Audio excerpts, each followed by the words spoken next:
Welcome to our beginners module for Canva. Here we'll have a series of chapters where we'll look through some of the basics, including the interface, how to work with templates, and also standard editing procedure that we have that will tie in nicely with some of the design fundamentals we're going to cover elsewhere. So to jump straight in, we've got Canva open here. We go to canva.com. And if you're already logged in on your account and you've created an account, whether you have a free or paid account, you can jump straight through to this page. Here we have a series of templates across the top, design presets that can be broken down into multiple categories. And we can just select each category to choose whether we want a video presentation, mock-ups for printed products, or just our standard marketing material or documentation. There's lots to choose from here, so we're going to go and jump straight in with some digital marketing content, and we're going to click on the option to create a poster. However, before we jump in that, if you've already got an active Canva account, you can see we've got some files here for previous projects that we've been using for training in the past.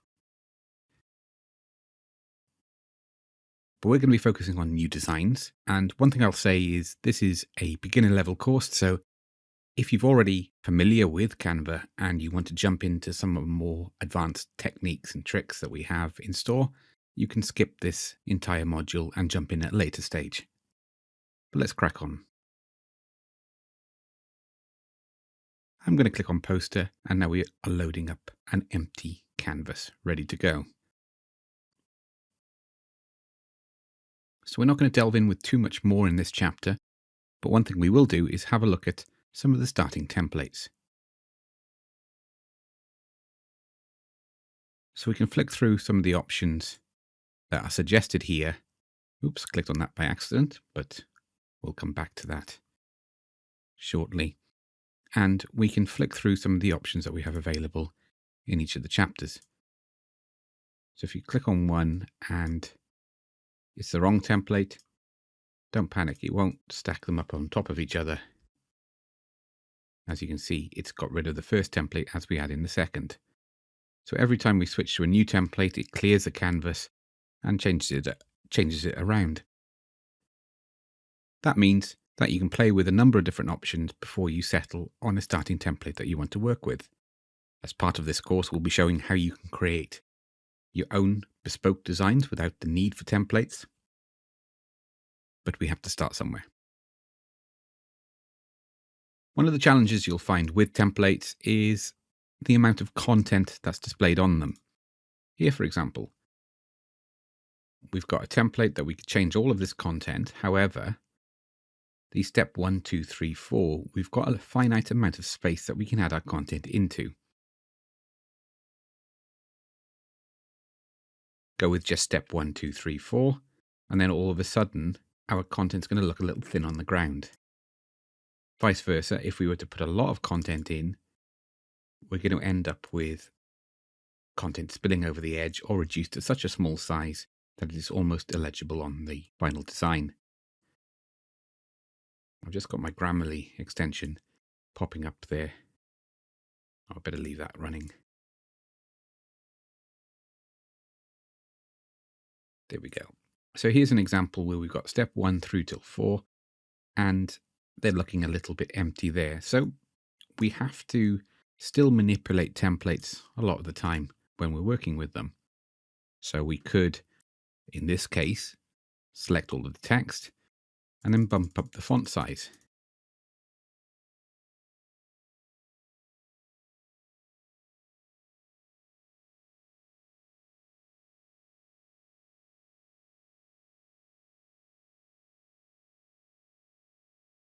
Now there's another issue here.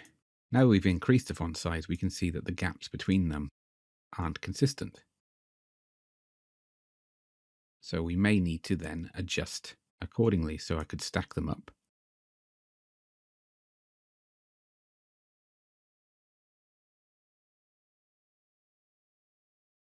And adjust them by eye. Or use some of the smart guides available. So now we've got them all together. This is where we could select 3 items and then hold Shift and down, and then count the number of times we're entering.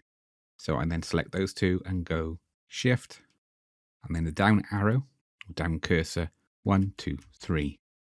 Again, Shift, down cursor, 1, 2, 3. So these are examples of when we're working with templates of the type of obstacles that we need to overcome.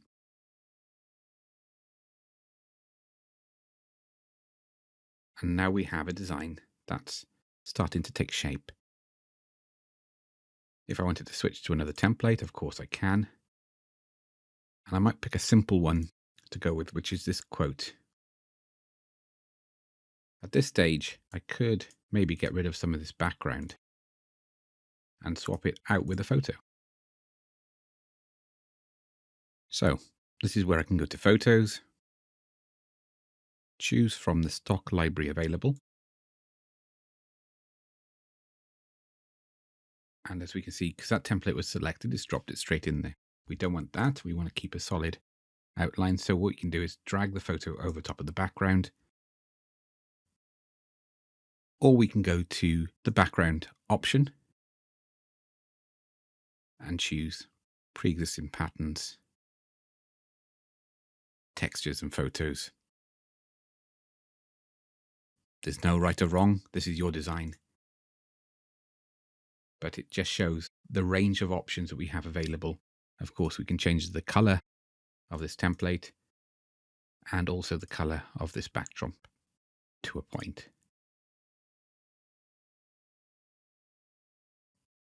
That's not quite working as we want, so we can then switch it to a different photo or texture. Or as I said, go back to our Photos tab and then choose a photo that we want.